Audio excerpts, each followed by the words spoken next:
of it.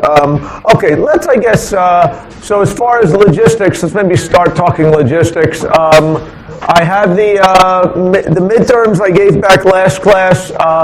Again, I grade on a curve. The mean or the median was around 55-ish, okay? So if you're, at 55-ish or above, that's good. If you're down well below it, okay, in the 20s and the 30s, that is bad. And you have to figure out a way to do better. Maybe talk to me more, talk to the TAs, do something to change that. Any questions about the midterms or what they mean? Okay. Any questions? Is the final cumulative? The final will be cumulative. So you're saying if the question is, can we forget about this material? No. There's going to be the midterm will be on the stuff. The next midterm will be on the stuff: graph algorithms, dynamic program, combinatorial search. What we're doing now. Then the final will be on everything inclusive, including there's the last unit on complexity, computational complexity, and that will cover that. Any questions about the midterm? About yes? What is the median? The median is 55-ish. Okay. A few people. I made not very many scores changed by very much. So nothing really has shifted. Okay. Any questions about that? Okay. So pick that up. Let me hide the papers now, just so that there's no more temptation to pick that up. Okay, any other questions about anything? So homework 2 should be in today. I'm going to pass out homework 3. I know it's available on the website. I've got the printouts. Let me just make sure I pass that out. Homework 3 is on graph algorithms. It is due after spring break. The one novelty here is that there is going to be a program that you're going to be asked to do. Basically, we'll talk today about how you find connected components of a graph. I want you to implement a simple connected components algorithm to make sure you really understand the mechanics of how you do traversal and things like that. All I want is a printout of it. Just you to run the program, convince yourself you get it right, to make sure you understand the mechanics of that. Any questions? Okay, anything else? Or now I think we're pretty much on time. Okay, so at this point I'd like to start the daily problem. And we've been talking in here about, we started talking about graph algorithms. And so in particular last class we talked about what graphs are and why they are important. And how you represent them in a computer, because we're going to be talking about algorithms using these representations. And the two main representations that we're going to see are adjacency matrices and adjacency lists. And the problem of the day is about the mechanics of converting between them. Okay? So let's think about what was an adjacency matrix? An adjacency matrix was an n by n matrix where element I, j, was 1 if there was an edge ij and 0 otherwise. Okay? In an adjacency list, we had an array of n, 1 for each vertex, an array of linked lists. And edge ij existed if in the ith list there was an entry j. Okay? Any questions about that? So let's think about it. What is the complexity of converting between one representation and another for n vertices and m edges? How would we go about converting from an adjacency matrix to an adjacency list? Okay? Any ideas how we would do this? Yes? A nested for loop. Okay? So what you're saying is that for I equals 1 to n, for j equals 1 to n, what are you going to do? The next step, the big thing now, is something like if m sub ij is equal to 1, now you know that there is an edge ij, right? And now you would presumably call a routine that would then do insert an edge ij into your adjacency list. Does everybody see that? Yes. Okay, I know it's not written so you can read it, but that's the basic idea here, right?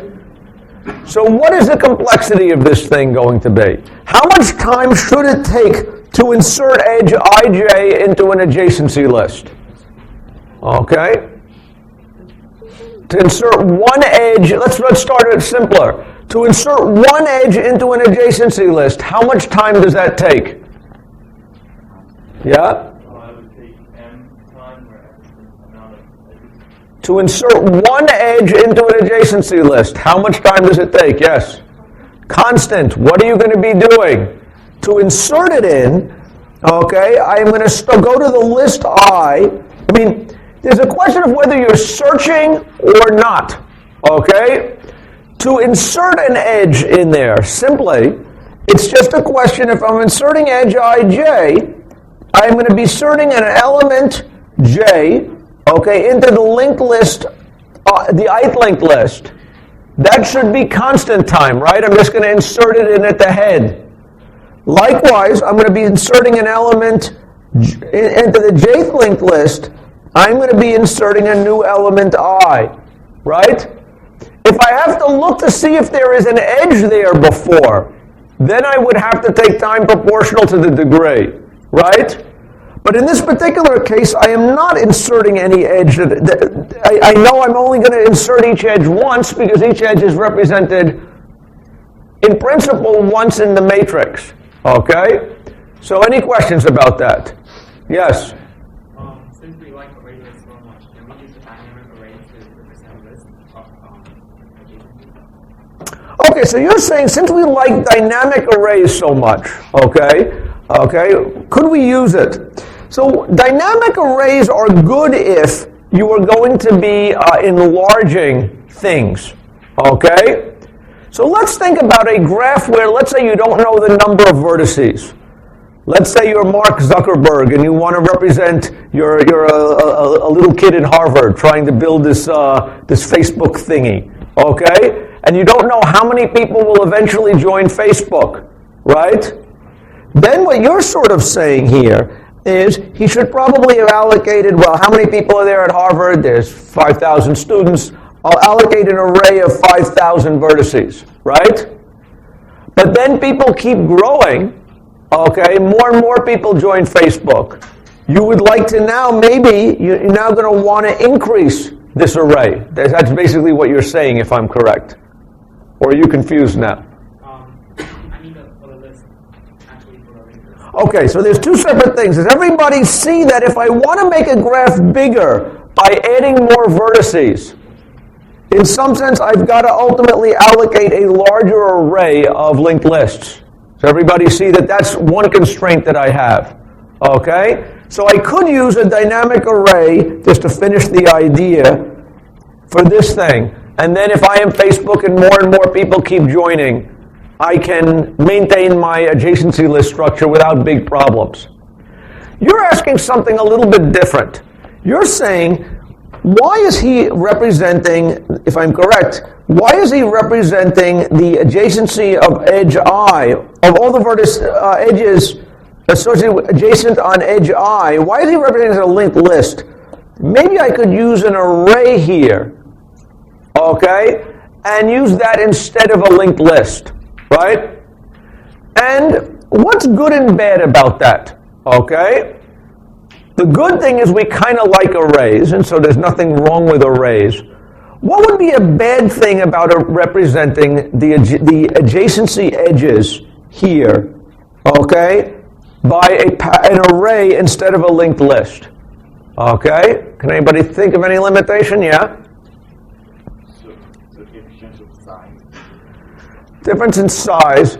Part of me says, what about deletions? Okay?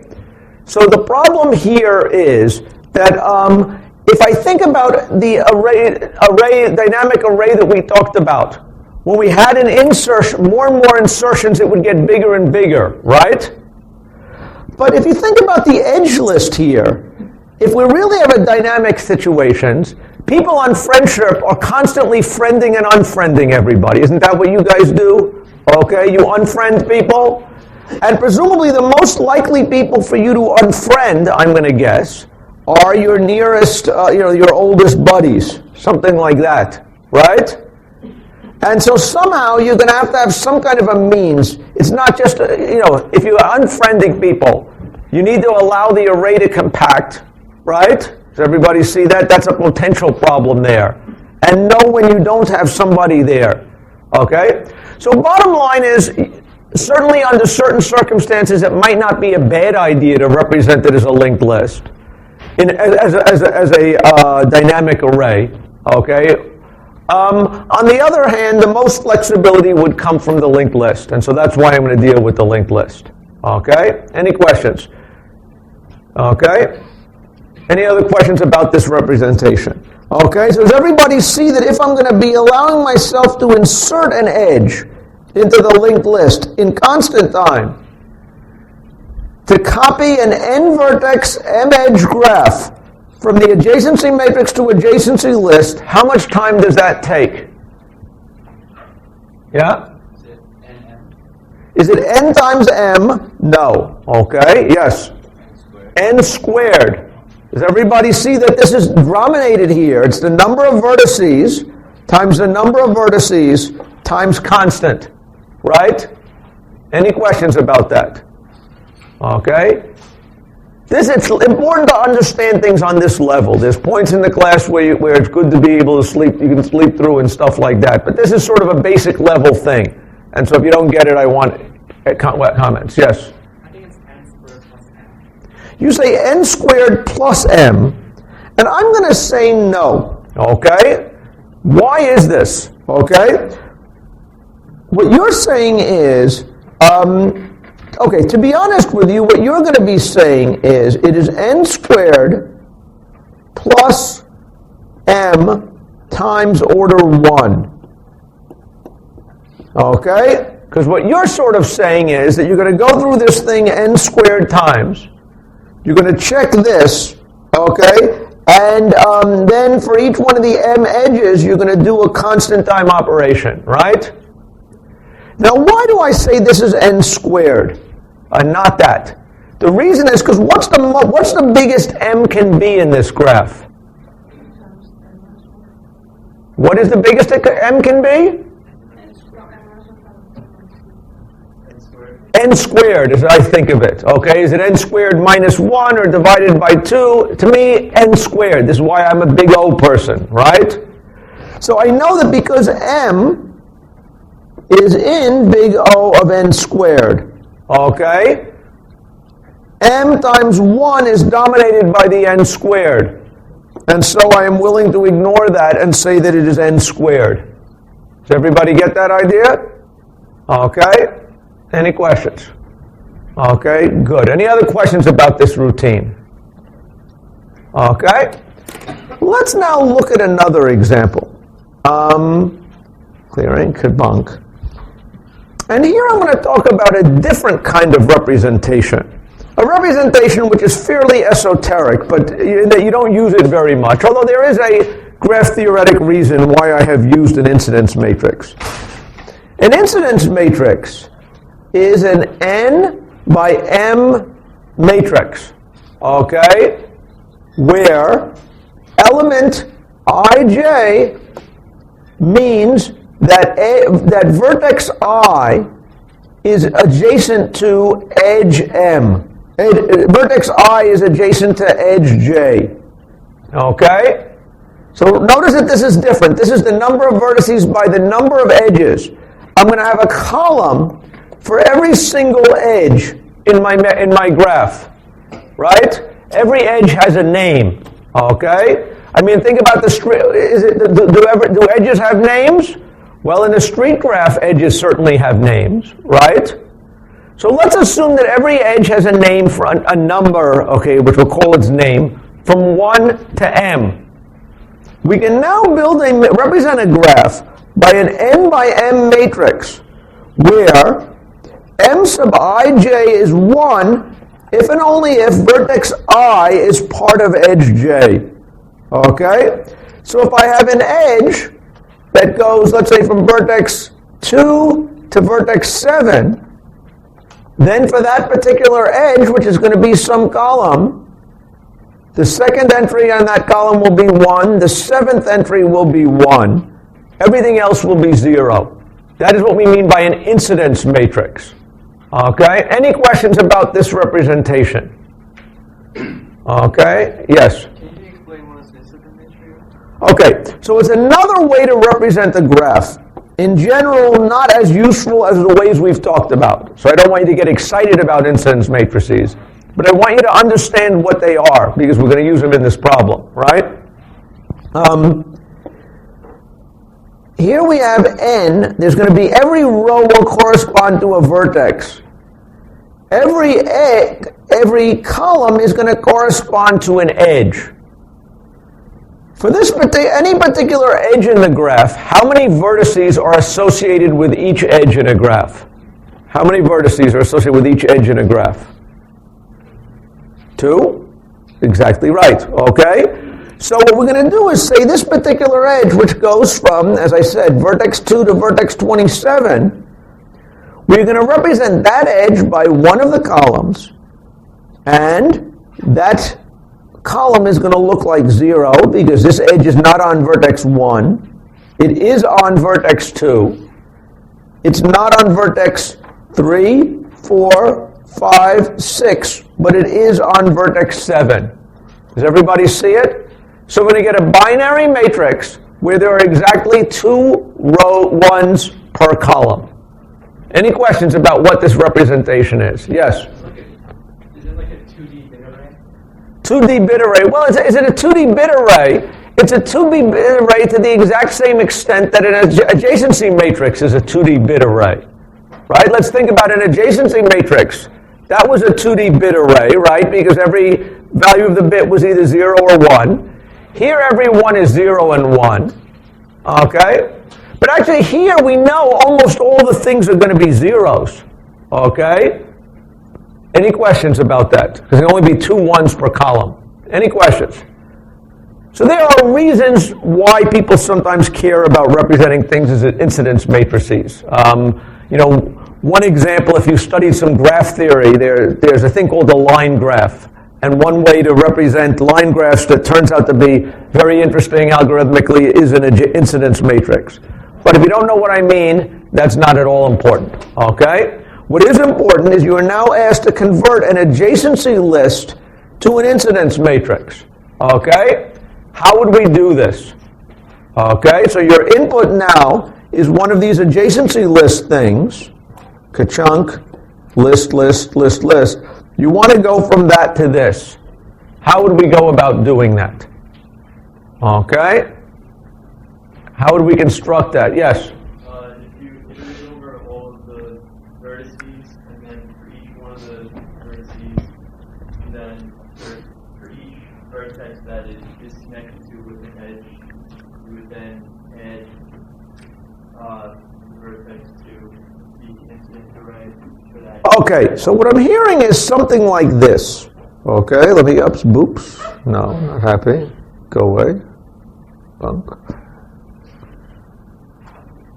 Bunk. Clearing. Okay, so what am I hearing? First thing that I'm hearing is something like probably initialize the incidence matrix. Okay? So we know we're going to have this matrix that is 4i goes from the number of vertices to the number of edges, right? We know everything's got to be 0, presumably, except that, right? So my first thing, this would be something I would go 4i goes from 1 to m, 4i goes from, j goes from 1 to n, m sub ij is equal to 0. Does everybody get that idea? Or is anybody confused here? How many people are confused? Okay. How much time would it take to initialize this matrix? If I have n vertices and m edges, yes? N times m. Does everybody agree with that? Okay. Now what I want to do is walk through my incidence matrix, my adjacency list. What is the idea here? It's going to be something like 4i goes from 1 to the number of vertices. I am now going to look at the ith list, right? And now it's going to be something like, while, I'll say probably L is equal to the adjacency list, the ith adjacency list. That's a pointer. While L is not equal to nil, meaning I haven't hit the end of that list now, right? I'm going to want to walk through that list. Ka-chunk, ka-chunk, ka-chunk. In general, each element is going to be an element J, right? So now what I'm going to want to do, while it's not nil, I am going to want to figure out what the next thing, I'm going to say J is equal to, sort of like what L points to, dot, vertex. Now I know what again, maybe I'm saying something that's sort of, I want to be obvious and that's why it's confusing. I've got a linked list here, and each one of these entries is the corresponding, the other vertex number of my edge, right? And now I've got I from my loop index. I've got J from my linked list thing. I now want to set the appropriate 2 bits equal to something, right? What column should I be working on? I should be working on a column unique for this edge, right? I now have a new edge. So what can I do? I probably want to set some variable, edges, equals 0 at first. Here I have discovered a new edge. I'm going to probably say edges equals edges plus 1. And now I know that what I want to do is M sub, the rows here is what vertex, that's I, comma edges, okay, is equal to 1, and M sub J, comma edges, equals 1, okay? This is how I'm going to denote those 2 things that I'm modifying. How many people are with me? I get the idea they're not, okay? How many people are with me? How many people are not with me? Okay, a few people. Okay, so what am I going to do? I am walking through all the vertices, one by one, of my edge list. Once I got a vertex, I'm going to walk through that list. Each entry in this list is an edge. Does everybody see that? Therefore, I've got to set a column in here and set the appropriate 2 bits to be 1. Edges is going to be what number edge am I currently working on, right? And for every new edge I see, I'm going to have to increment that by 1. Does everybody see that? That's what I'm doing here. Then what am I going to do? The endpoint is J. I have the edges array, okay, has the property that it's on vertex I and J. I'm going to be setting the ith value in this column to 1 and the jth value in this column to 1. That is what I'm doing. How many people, any questions about this? Yes? So if you have an undirected graph and then you have the edge, it's also represented lower with the opposite? Okay, so there's a question of what do we do? Is this an undirected graph or a directed graph? And what do you want it to do on the undirected graph? So this is an interesting point. The thing that she is concerned with is that I am going to be making 2 entries, 2 columns. One entry, if it was an undirected graph, because edge ij is going to be an entry, the jth entry in ith list, and the ith entry in the jth list. By doing what I am doing here, I'm going to create 2 columns for an undirected graph. Does everybody see that? What if I don't want to do that? Which is probably in reality what I don't want to do. How would I avoid doing that? Yeah? So compared to the vertices, the edge equals to the previous one? Exactly right. So what I would probably do is add some kind of a test over here, right? And say if I is greater than j, then I'm going to write this column. Does everybody see? I guess I put the edges incremented in there also. But do you see what the basic idea would be? If I would first do the test, is this the first time that I'm seeing that edge? Or one time that I'm seeing that edge? And that's when I'm going to write and increment my count. Okay? Any questions about that?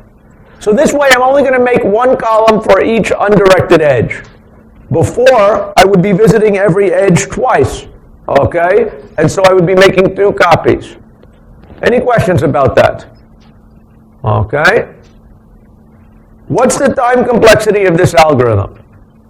Okay? How many times will I go through this loop? N times. How many times will I visit this while loop? Okay? For every vertex. Let's think about it. Okay? Right now, this while loop, okay, is going to be going around according to the degree of that vertex. Right? How many outgoing edges there are. Right? Any questions about that? So, that's n times the degree. This is the degree of the vertex. Does everybody see that? Okay? What is the degree of the vertex? Yeah? It's O of n. I could be sloppy here and say that it is, this thing is proportional, is at most, the out degree of any vertex is at most n. I could round that up, okay, and say that this would be taking n time. But you see that on a sparse graph, that is rounding it up a lot, right? Let me give you another way to count. Okay, this is actually an important thing. Okay, I want people to take a deep breath now. Okay, and this is an important thing about to happen here. Does everybody agree that you look at this nested loop and you see this going around n times, and you see this nested loop inside going around according to the degree, and you want to say the time complexity is going to be the outer loop times the inner loop, and you're 100% right. But I want to show you another way to count it. Suppose I want to count the number of times this inner loop spins over the course of the whole program. How many times will this inner loop spin over the course of the whole program? Okay? It is going to be visiting. I'm going to visit every edge twice. Right? If there's an edge ij, it's going to be on the jth entry in the ith list and the ith entry on the jth list, right? What is the total amount of time this loop is going to spin? It's proportional to the sum of the degrees of the vertices, right? What is the sum of the degrees of the vertices of a graph?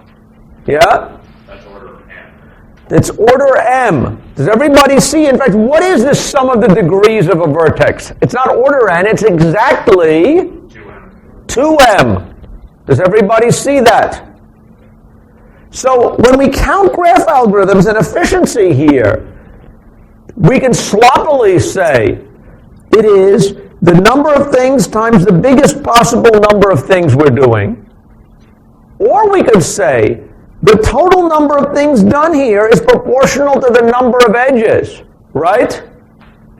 And that's what I would prefer to think about.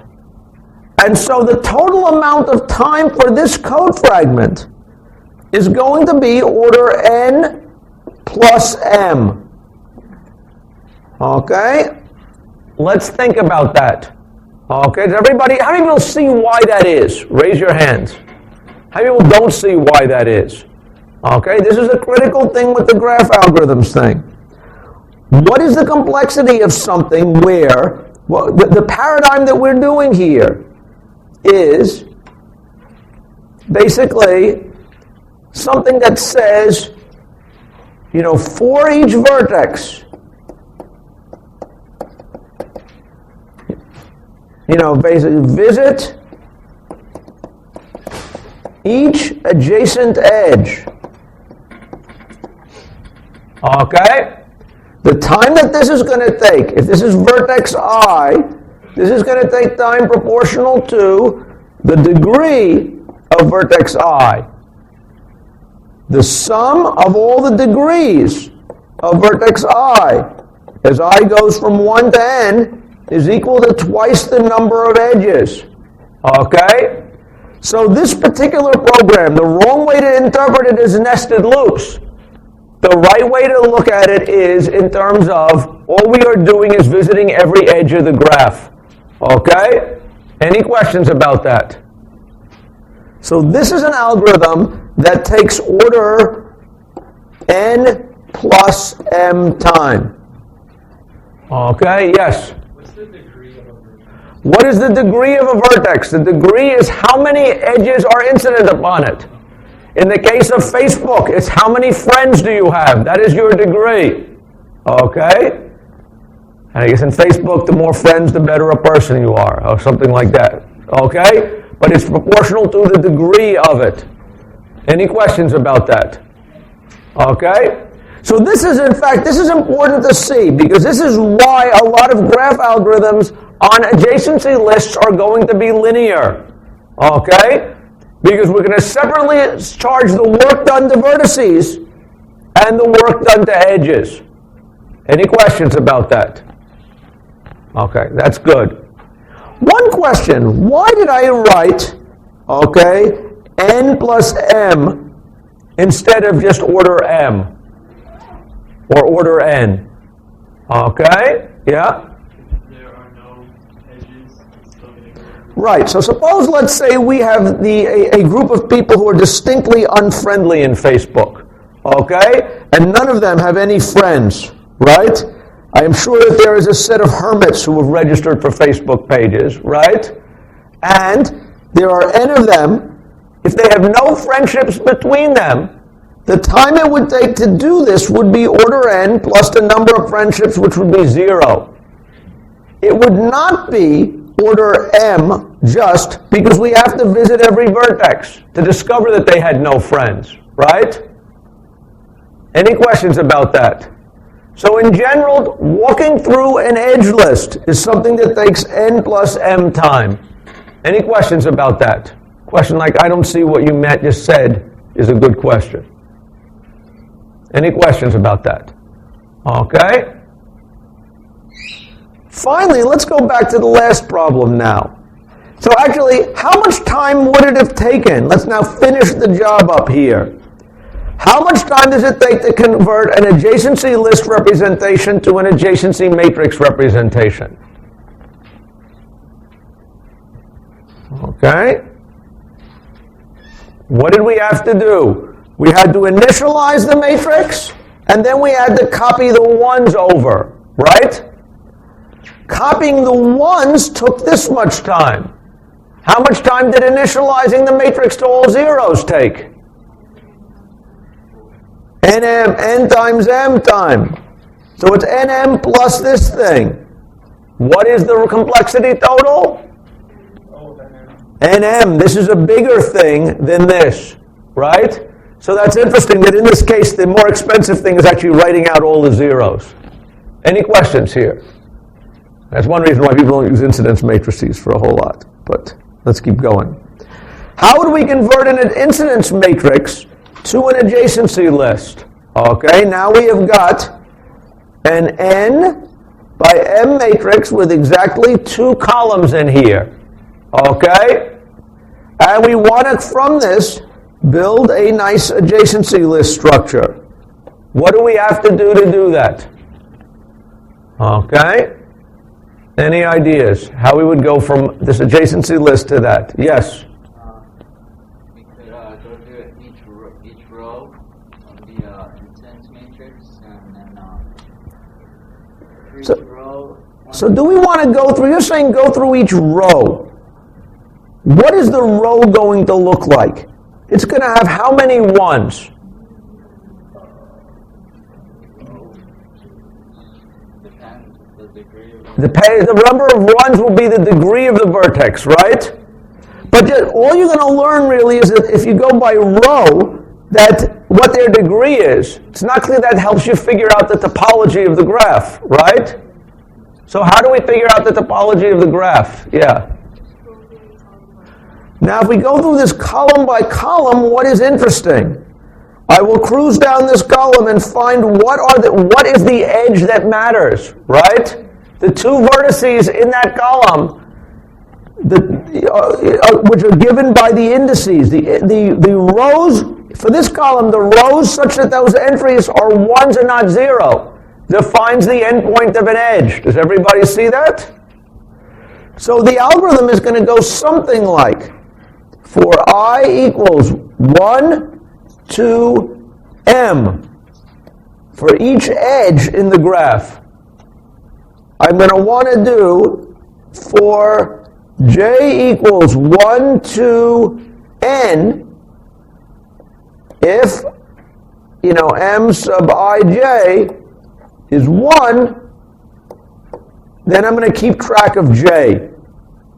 And then I'm going to know what the two vertices are. And then basically I'm going to insert into this adjacency list the edge, J1 and J2. Okay, because in the course of this scan, I'm going to keep track of find what those two endpoints are. Yes?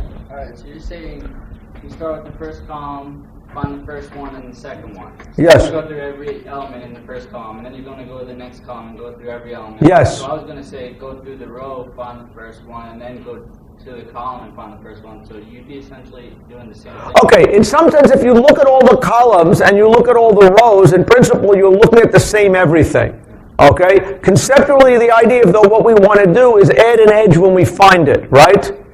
Each edge is a column, okay? And defined by the two non-zero things in that column. That's why I think of it going through that way.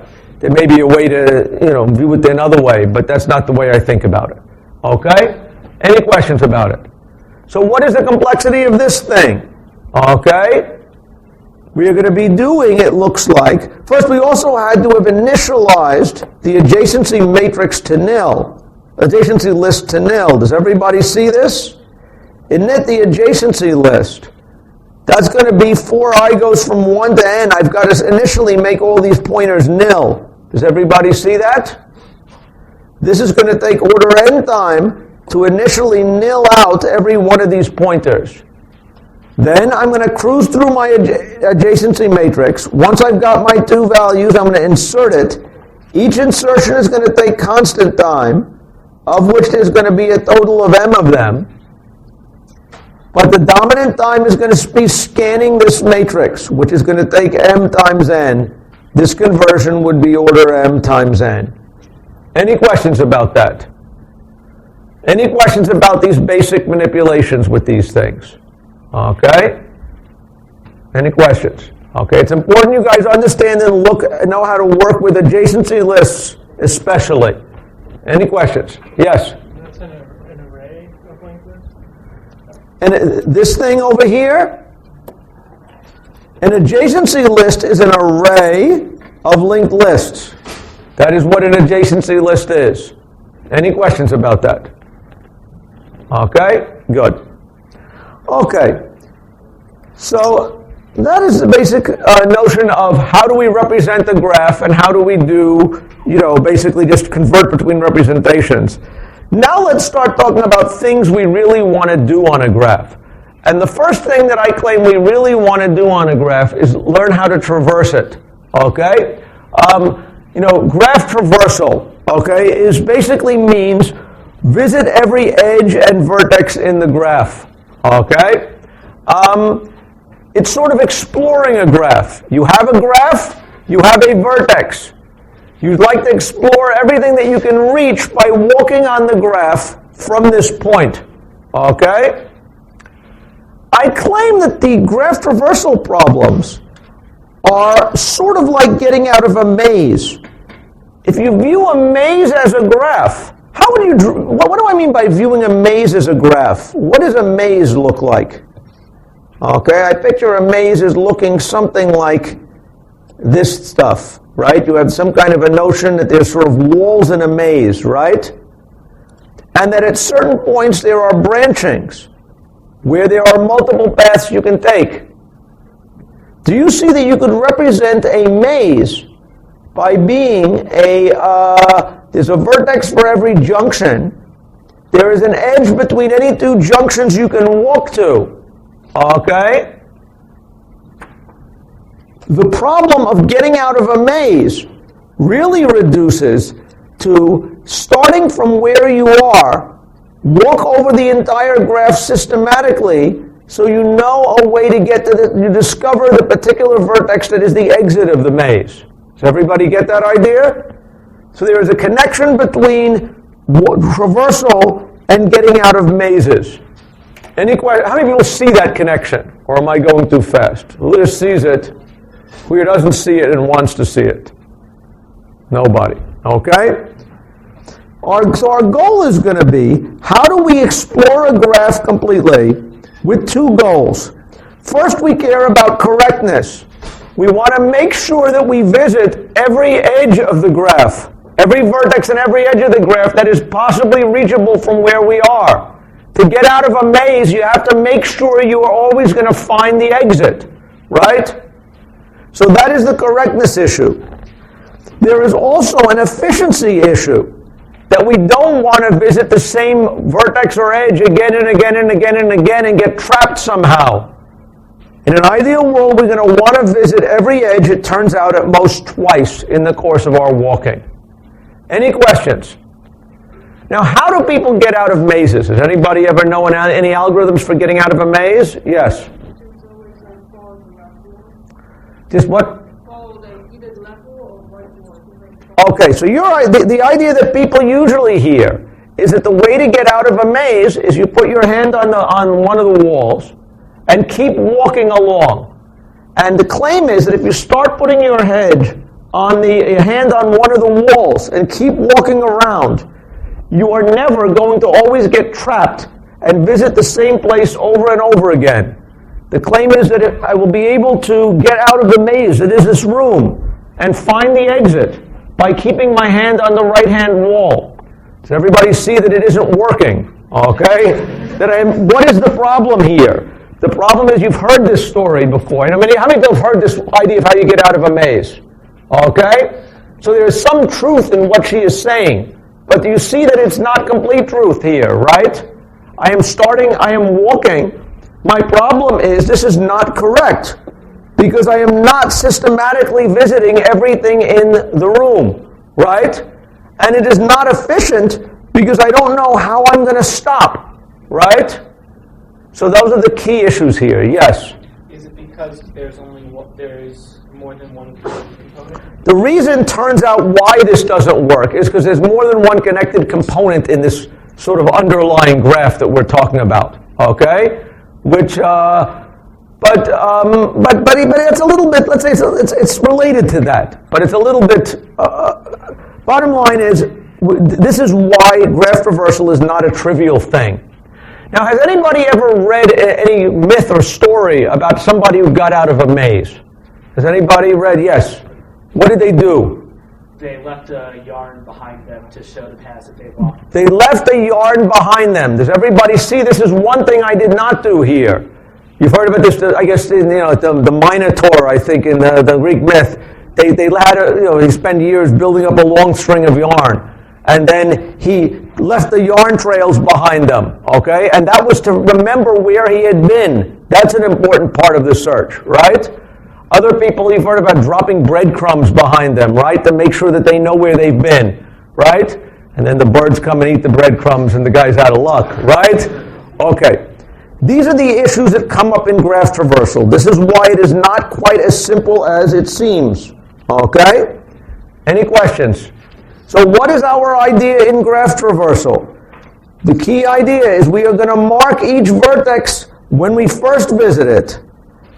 And we are going to also keep track of what we have not yet completely explored. Okay? Part of the problem is this. You come to an entrance in a maze. Okay? You have 3 possible places you can go. If you're going to walk on that, then you can only go one of those ways. You have to remember that you have not visited those 2 things yet. Does everybody see that? You've got to remember I've got to come back here to make sure that I visit those things. Okay? That is sort of the key idea, to make sure that I visit these things. So we're going to keep, for every vertex, we're going to keep it in, it's going to be in one of 3 states at any point in the search. One is undiscovered. This means that the graph, we have never been at this vertex before. Two is we have discovered the vertex, but we haven't actually checked out all its edges. That's our situation here. We walked along, we discovered this vertex. Therefore, we then left it now and walked down one of those paths. This vertex has been discovered, but it has not yet been completely explored. When I come back here and check that out, and then wander around, and then come back here and check that out, and explore this, now I've explored everything I can reach from this thing. And if that's true, now this is completely explored, and I say completely explored, and that I mean by processed. Any questions? Did everybody see this evolution from undiscovered to discovered but not completely explored to having completely explored it? Any questions? So, any of these search reversal algorithms work by, let's take a look at it. Okay? That work by going this thing, and for every vertex there's going to be an evolution from undiscovered to discovered to fully processed. Any questions? Okay, good. So the other part is we have the vertex labels. We also have this notion of a to-do list. Namely, during the course of our vertex, we start out on here's some graph that is totally unknown. We start at one vertex, which we know of. We look at its outer edge, and one of the edges going out is to a new vertex. We now discovered it. We're going to keep a list of the vertices that we have discovered, but not fully processed. Okay? That's a to-do list. And we're going to have to make sure that we actually do everything that is on the to-do list. Okay? So part of what we're going to have to do is maintain a data structure of what is our work that is remaining. And on one level, the entire difference between breadth-first search and depth-first search is just the data structure that you use to maintain what work remains to be done. How many people here had heard of breadth-first search before we came in here? Everybody. How many people had heard of depth-first search? Everybody. At least everybody who's awake, right? But so on one level, they're very, very similar. And on one level, they only differ by what data structure you use to maintain the to-do list. Okay? So a reasonable thing that you might have thought is, why do professors spend so much time worrying about the difference between the two of them? It turns out that the traversals have subtle properties that make them very different in very useful ways, okay, on different kinds of algorithms. Okay, and that's why we're going to spend time talking breadth-first search today, depth-first search next time. Any questions? So what is the deal? Again, with all of these traversals, the important thing is that we are going to explore, if we start from a vertex, and we explore everything in a connected, that if we are in a connected component, okay, we will in fact explore, okay, every vertex and edge of it if we do the traversal this way. Why is it? Basically, we'll start from some vertex. We are going to systematically, eventually explore all the outgoing degree vertices of it, the adjacent vertices of it. We're going to keep track of all the things we discover, and for each thing we discover, we are eventually going to explore all of its outer edges. If there is a vertex that you say, wait a second, on this graph my traversal would never get to it. If it's a connected graph, this vertex is going to be adjacent to something that is in the component. Or if it is connected, there is going to be, if you have a set of vertices you do discover, every other vertex is somewhere along the line. If the vertices are discovered or non-discovered, there is going to be some edge that spans from the discovered part to the undiscovered part. Our traversal will explore things until we have explored every consequence of everything we know. And that is why traversal is going to be correct for connected components. Any questions? Okay, good. So what is breadth-first traversal?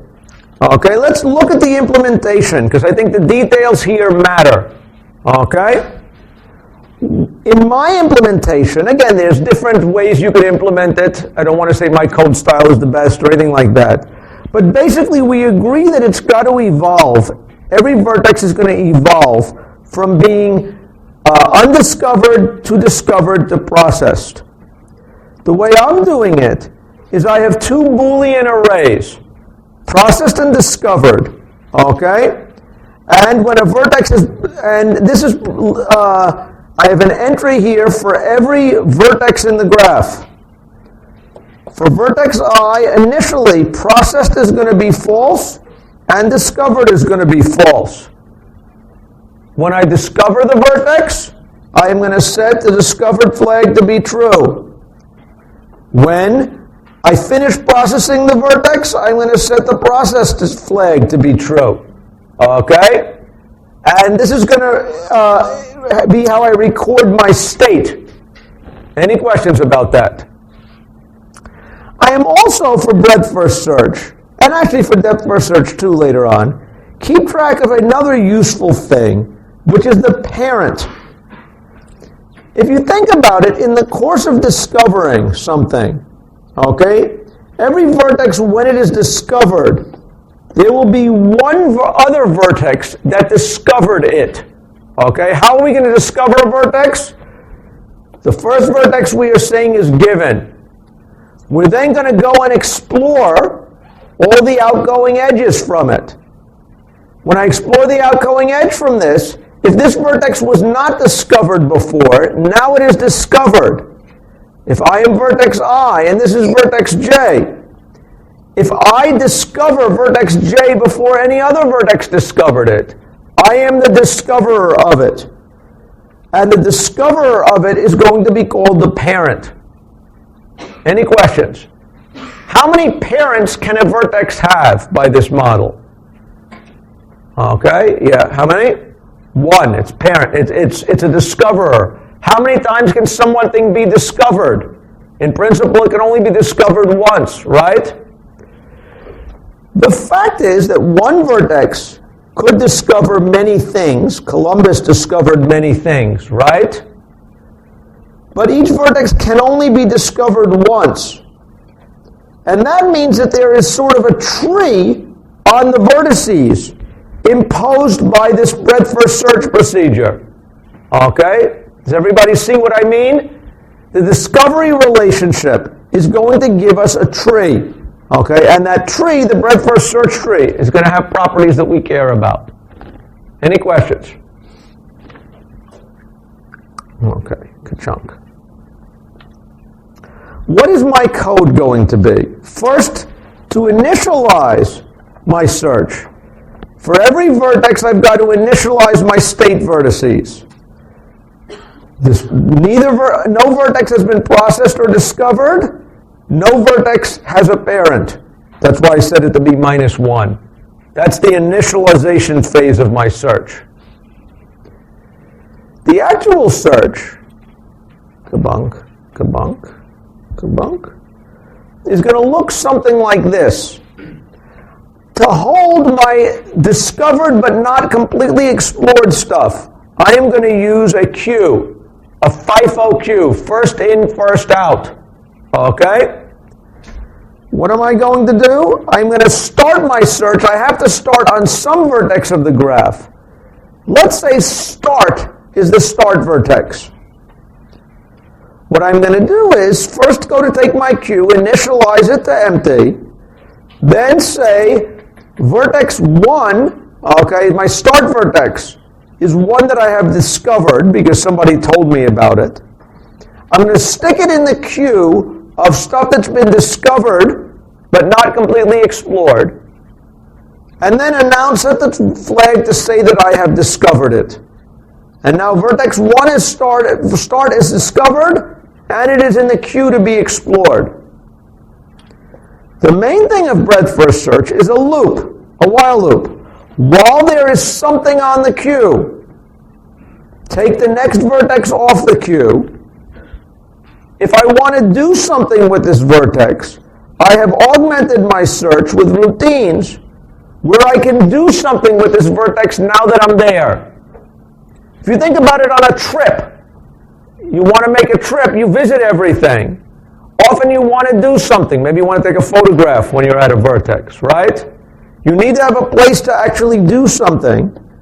I augment my thing by generic routines to tell me that I could do something now that I am at the vertex.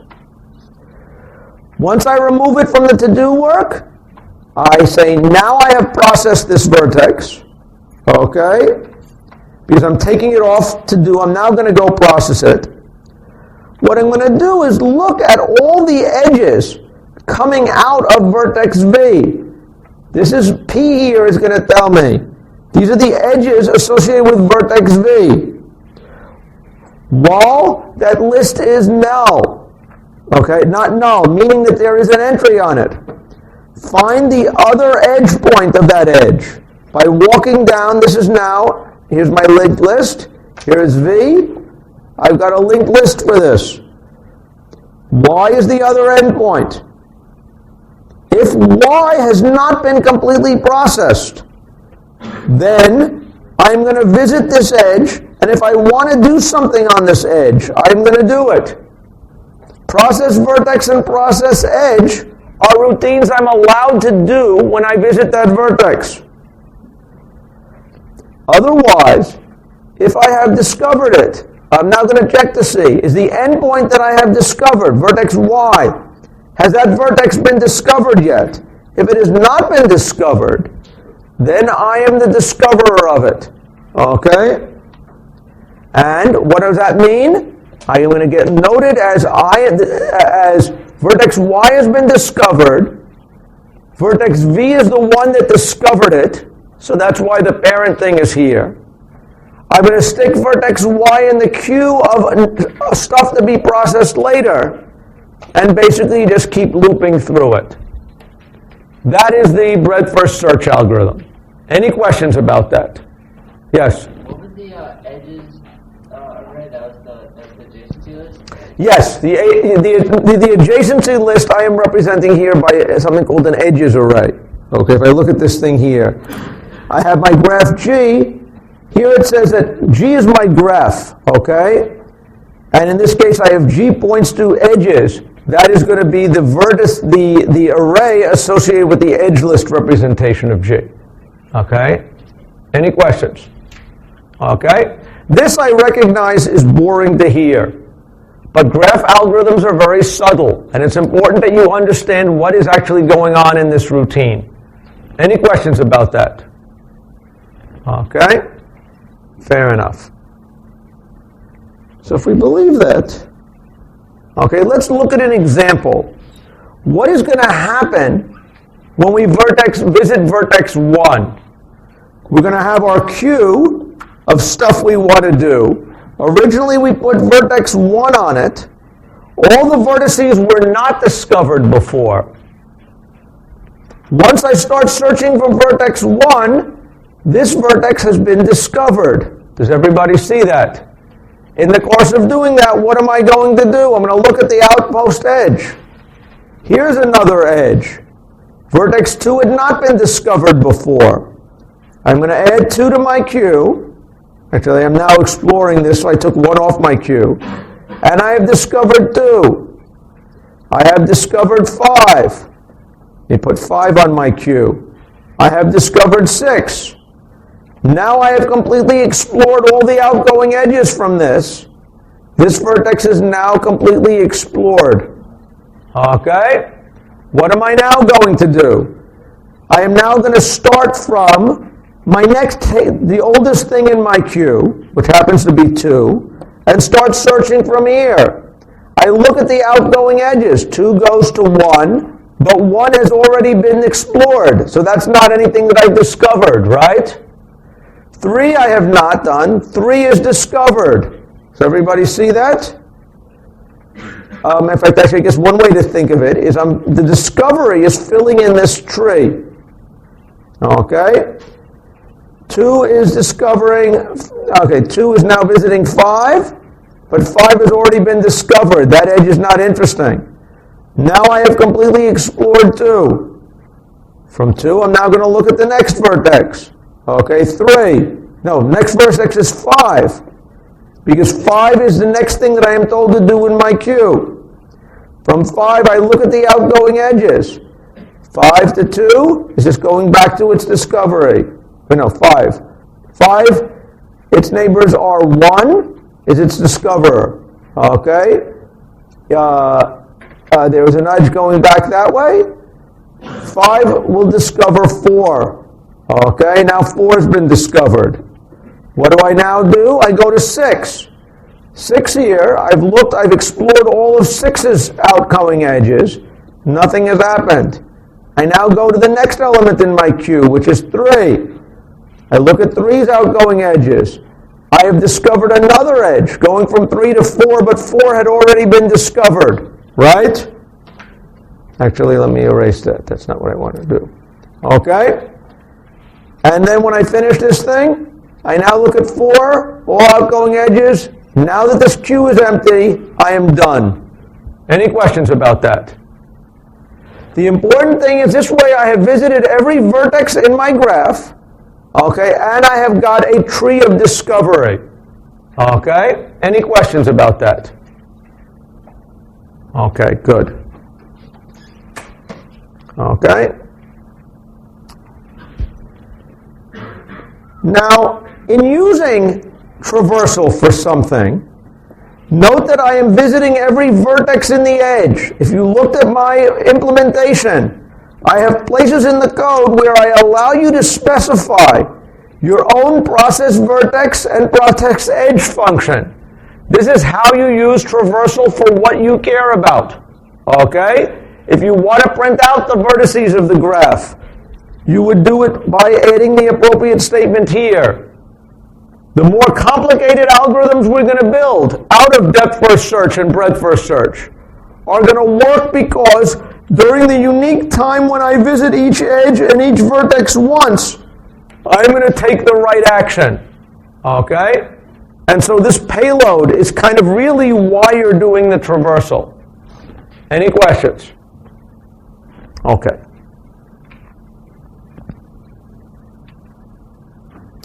Now, what is interesting about the parent relation is the parent relation describes the tree of discovery. In a breadth first search, notice what we did. We started from one vertex, and we explored all the nodes that could be reached in one hop. Then for each one of these, we looked at all the nodes that we could reach one hop from now. This tree of discovery radiates out from the vertices so that every new vertex that is discovered, the interesting thing about breadth first search is that the discovery relation defines the shortest unweighted path between the root and that vertex. Okay? This is an important enough thing to say again, because I can tell people are starting to doze here. Okay? Note that what breadth first search is doing is you're starting from one vertex, and you're storing the to-do work in a FIFO queue, first in, first out. That means that every time you pull work from the queue, it is going to be the oldest thing, the oldest discovered thing. Does everybody see that? So originally, that means basically all the vertices that are direct descendants of the root are going to get explored before any vertex that is 2 hops away.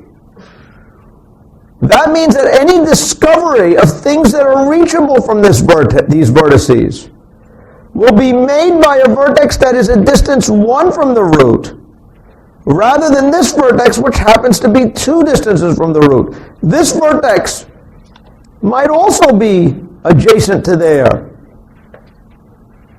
But there's no way for this vertex to discover that vertex, because this one is a distance 1 from the root, and this is ka-chunk 3 from the root. Does everybody see that? So the interesting thing about breadth-first search is that this parent relation defines the shortest path from the root to everybody else in an unweighted graph. Any questions about that? How many people see why that should be? Okay? How many people don't see why that should be? Okay? This is, in some sense, the biggest sales feature of breadth-first search. Okay? Is that breadth-first search trees define a way to, to give you the shortest path from any vertex to all the other vertices in an unweighted graph. Okay? That's the important point here. It's the shortest path using the smallest number of edges. Okay? So if we have an unweighted graph where every edge has a weight 1 in some sense, the smallest number of edges between I and j is exactly going to be the path in the breadth-first search tree, where if we started from vertex I, we discover vertex j. If we walk backwards from the tree of discovery until we hit the root, that is the shortest path from j to I. Any questions about that? Okay? Any questions? Kind of like this to be more energetic. Okay? I can understand why it's not. But the people see why breadth-first search naturally gives this shortest path property. Okay? Because we're radiating out. We're exploring from a vertex. In some sense, you start from a vertex. We are basically sort of exploring in a spiral-like pattern out from a vertex. And whenever there is a new vertex discovered, we have always found the shortest way to it in terms of the minimum number of edges. Any questions about that? Okay? Good.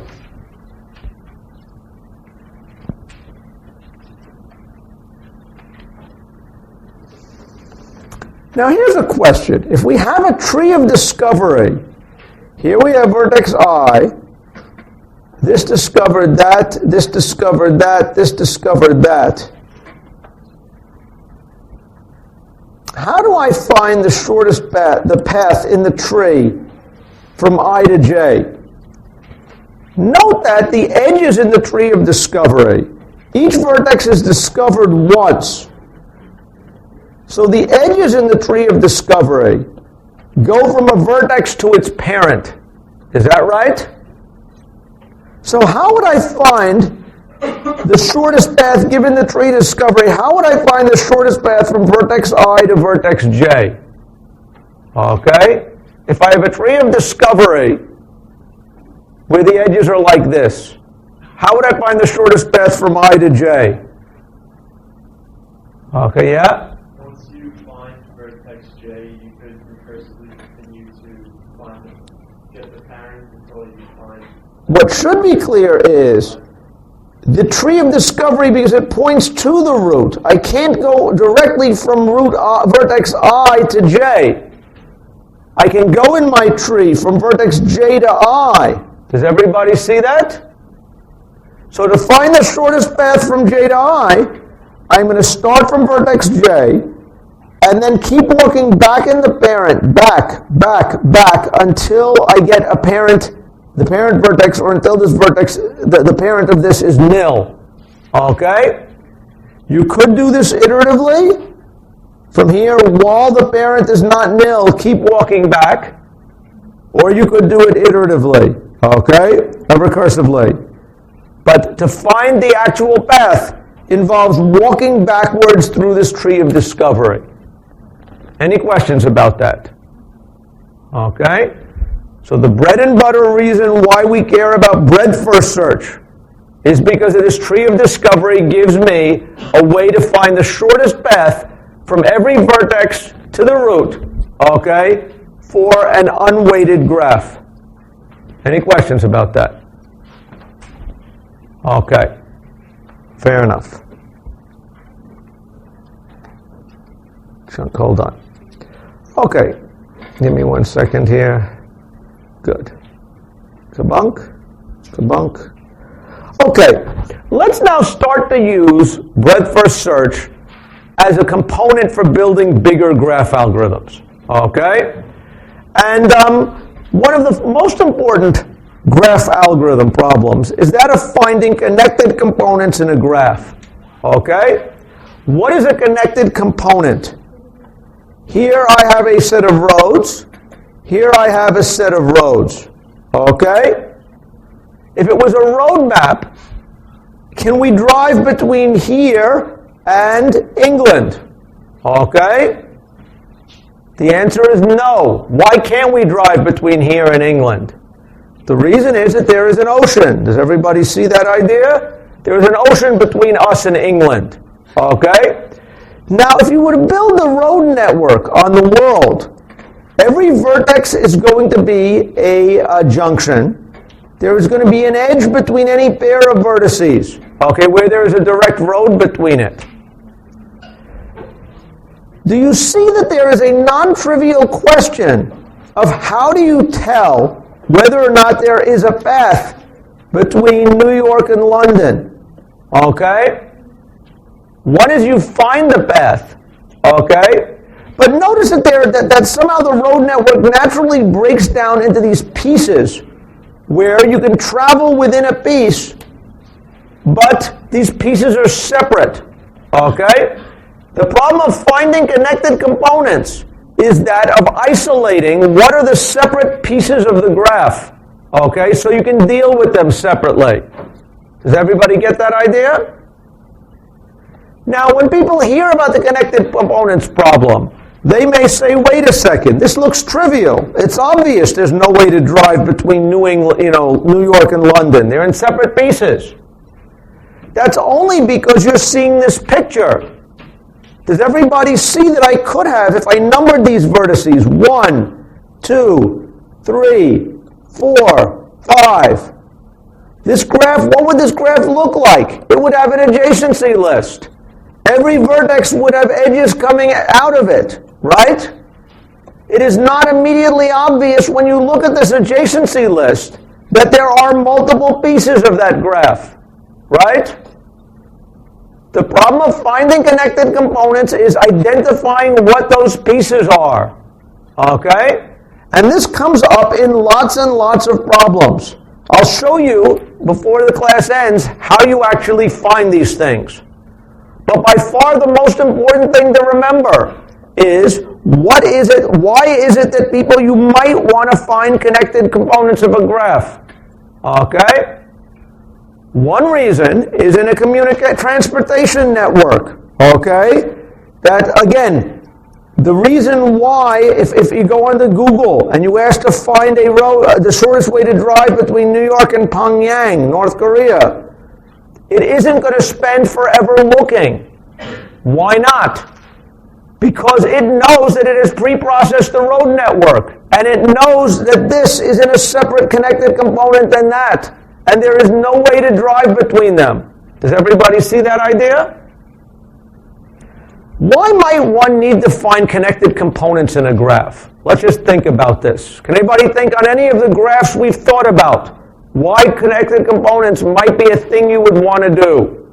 Okay? Yeah? In order to determine if there's some way of manipulating a system so that it goes from some start state to some end state. So one thing that's probably true is if you represent the state of a system by, let's say a vertex, what important thing is, you're going to want to check, is it possible that from when the state that comes on when you turn on the system, is everything reachable? Can you make all possible states? Maybe you've got the state in the system that when you reach it, suddenly the system becomes invisible. Okay? That would be a very good thing. But if that's in a separate connected component from where you started from, there's no way to reach it. Right? That's good. Why else might you care about connected components? Finding dead code. Finding dead code. Remember that we would have it again. We talked about the call graph thing, where you have different parts of your program, and from certain places you can get from one code fragment to another.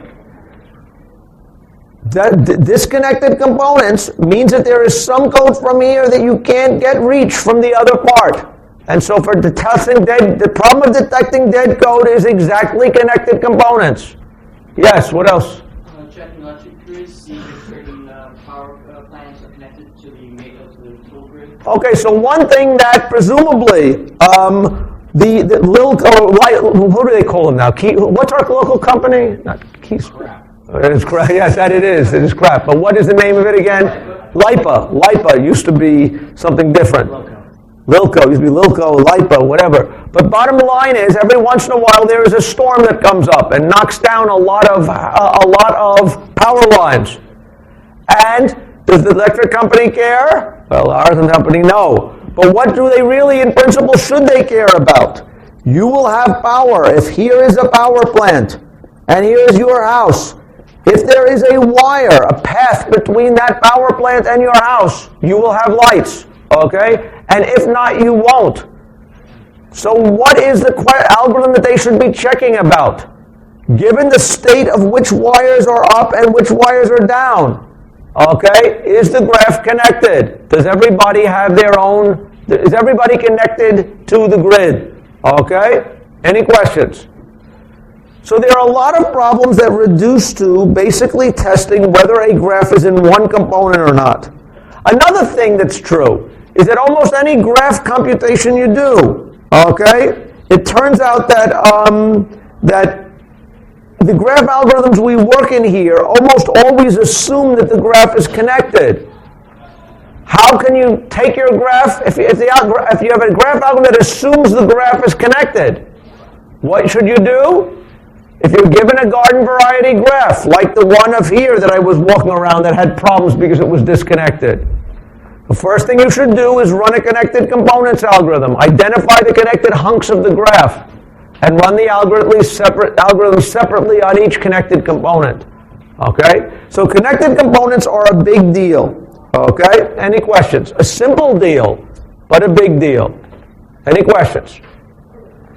So how do we find if a graph is connected? Okay? Well, we just do a breadth first search from a vertex. Okay? Basically, the connected components algorithm is going to look like this. We initialize the traversal. We start our search from the first vertex, for I equals 1. We then are going to do a breadth first search, okay, from the first vertex. Anything that is reachable from that vertex is going to be part of its component. Does everybody see that? So if we start from New York and we visit every vertex that is reachable from New York, we will cover every single vertex in the United States. What's going to be left after we've done that traversal, however, is there might still be vertices that are undiscovered. If the graph was two connected components, the London vertex would not get discovered when we did our traversal from New York. So the other part of the connected components algorithm is basically just breadth first search. But what it's going to do is not to start the vertex from the first part, but it's going to check every possible starting point. And if the ith vertex has not been discovered, that means that this vertex belongs in a different connected component than any vertex we've seen before. If C is going to be a counter we're going to have here to tell what connected component we're on, okay? What this is going to do is we're going to say C is 0.